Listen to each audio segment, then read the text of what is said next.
They say faith is easy when life is calm. But what happens when the storm takes everything away? This is the story of a man who lost everything and found God's greatest plan in the ashes of despair.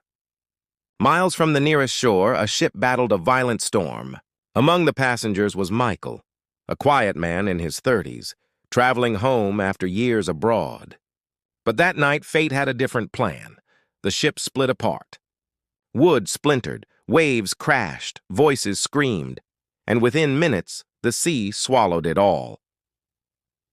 When morning came, Michael opened his eyes on a piece of driftwood, surrounded by endless blue. No land, no ship, no hope. Hours passed, and finally, by some miracle, a strip of sand appeared in the distance. Crawling and shivering, he reached the shore of a deserted island, Michael weakly whispering, "Thank you, God, for sparing my life." But as days passed, no ships came, no rescue, only silence, and the sound of the wind. Michael searched for food, built a small hut from palm leaves, and learned to light a fire. Each morning, he climbed the highest rock, scanning the horizon for help. Each night, he prayed under the stars, waiting for a miracle that never came. Michael, softly, "Lord, I've lost everything. At least send me a sign." But there was no voice, no answer.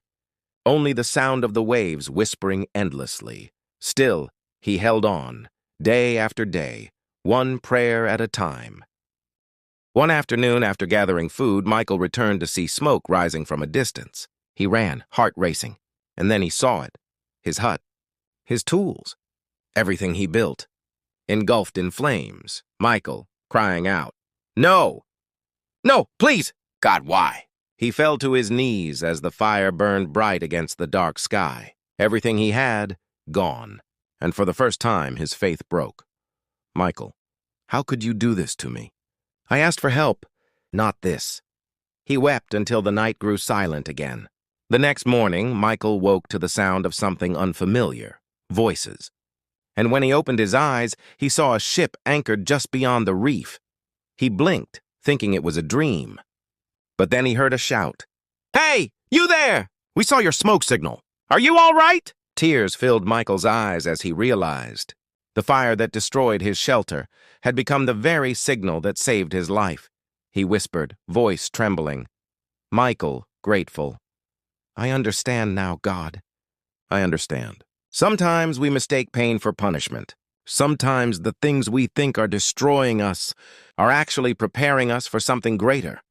When your prayers seem unanswered, when your world burns down, remember, the fire you curse today might be the very light that guides your rescue tomorrow, because God's plan is not always visible, but it's always working. Moral: never lose faith in the dark, for even the fire that breaks you might be the flame that saves you.